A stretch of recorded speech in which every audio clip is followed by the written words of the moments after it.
नमस्कार प्यारे बच्चों, आप सभी लोगों का अपने YouTube channel e learning with Govind sir पर स्वागत है। मैं गोविंद सर आज आप लोगों को क्लास 12th के मैथमेटिक्स में पहले लेसन आव्यूह के बारे में कुछ बेसिक नॉलेज लेकर आया हूं। तो सबसे पहले आप लोग अगर चैनल को सब्सक्राइब नहीं किए हैं तो चैनल को सब्सक्राइब कर लीजिएगा, ग्रुप में शेयर करिएगा ताकि मेरे द्वारा बनाई गई ये वीडियो अधिक से अधिक बच्चों तक पहुंच पाए, ताकि उनके लिए इस कोविड-19 की महामारी में आ रहे उनकी पढ़ाई में बाधा के लिए हेल्पफुल बन सके। तो चलिए हम लोग स्टार्ट करते हैं आज का टॉपिक आव्यूह।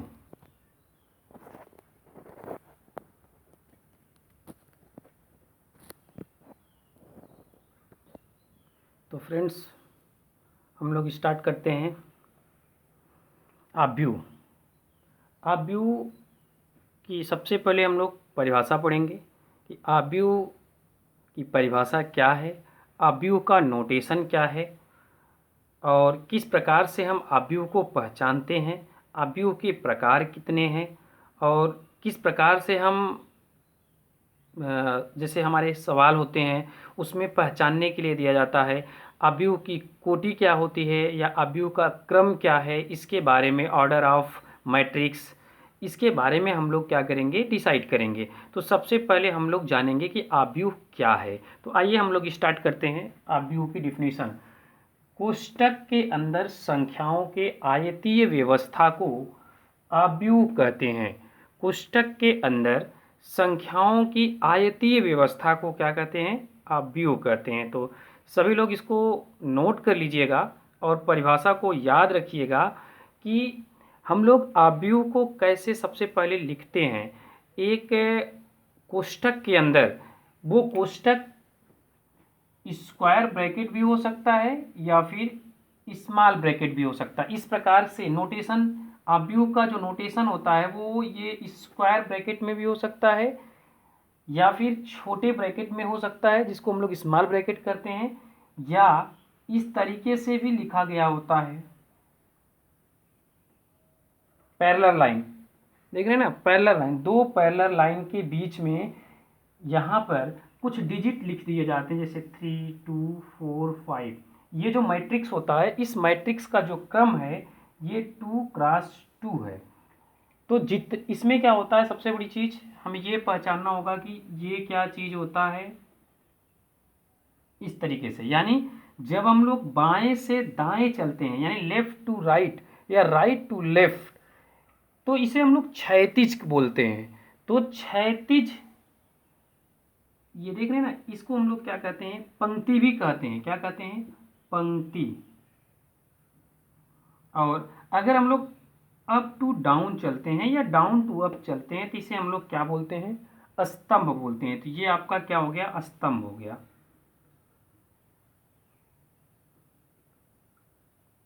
ये स्तंभ हो गया आपका और ये पंक्ति हो गई। तो आव्यूह में स्तंभ होते हैं और क्या होते हैं, पंक्ति होते हैं। ठीक है। तो जो आव्यूह का यहाँ पे क्रम लिखा जाता है तो इसमें क्या होता है, सबसे पहले हम लोग किसको लिखते हैं, पंक्ति को लिखते हैं। ये पंक्ति को रिप्रेजेंट करता है और ये किसको रिप्रेजेंट करता है, स्तंभ को रिप्रेजेंट करता है। मीन्स कोई आव्यूह अगर m क्रॉस n का है तो उसमें m पंक्तियां हैं और n क्या है, स्तंभों की संख्याएं होती हैं। अगर मैट्रिक्स की यानी आव्यूह का हम सारणिक से तुलना करें तो सबसे खास बात ये होती है कि आव्यूह में जो होता है पंक्तियों की संख्या और स्तंभों की संख्या बराबर नहीं होती, हो भी सकती है। यानी कि स्क्वायर भी हो सकता है और आपका क्या हो सकता है, रेक्टेंगल भी हो सकता है, यानी आयताकार भी हो सकता है और वर्गाकार भी हो सकता है। लेकिन जो आपकी सारणिक होती है, सारणिक में जितने पंक्ति होते हैं उतने ही स्तंभों की संख्या होती है। उसमें पंक्तियों की संख्या और स्तंभों की संख्या बराबर नहीं होती है। जबकि आव्यूह में पंक्तियों की संख्या और स्तंभों की संख्या बराबर भी हो सकती है, कम या ज़्यादा भी हो सकती है। ठीक है। तो यहाँ पर देखिए आपके सामने एक एग्जाम्पल लिखा गया है, कैपिटल A इक्वल्स टू, ये स्क्वायर ब्रैकेट में लिखा गया है A11 A12 A13 और उसके नीचे यहाँ पे लिखा गया है सेकेंड लाइन में A21 A22 23 सॉरी यहाँ 22 होगा और ये 23 होगा और यहाँ 31 32 33।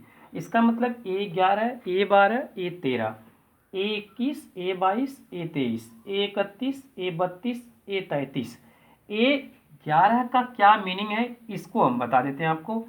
A11 का जो अर्थ होता है, यहाँ जो पहला वन लिखा गया है इसका मतलब पहली पंक्ति, और ये जो दूसरा वन लिखा गया इसका मतलब होता है कि पहला स्तंभ।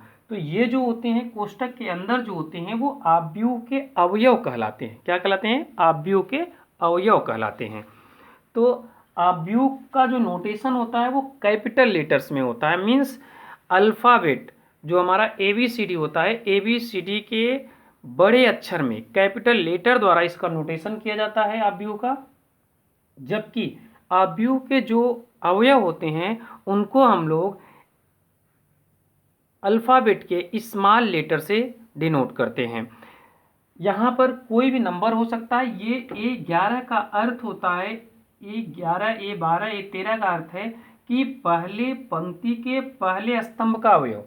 A12 का मतलब है कि पहले पंक्ति के दूसरे स्तंभ का अवयव। A13 का अर्थ है कि पहले पंक्ति के तीसरे स्तंभ का अवयव। क्योंकि देखिए यहाँ पर क्या होता है, ये स्तंभ है, हमने आपको बताया था कि ये आपका क्या है, स्तंभ है। ये पहला स्तंभ है, ये दूसरा स्तंभ है और ये तीसरा स्तंभ है।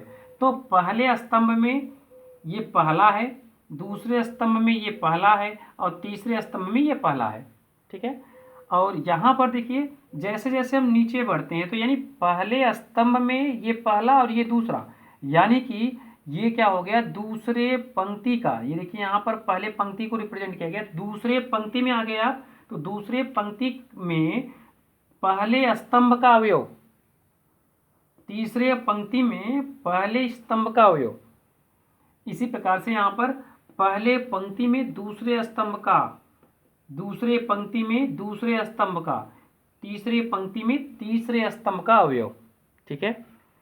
तो उम्मीद है कि आप लोगों को ये समझ में आ गया होगा। अगर नहीं समझ में आया होगा तो आप कमेंट करके ज़रूर बताइएगा।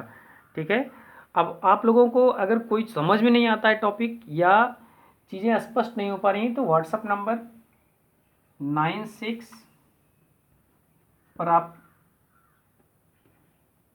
9616597142 आप लोग नोट कर लीजिएगा नंबर 9616597142 पर आप लोग अपने क्वेश्चन को भेज सकते हैं, आपको सलूशन मिल जाएगा।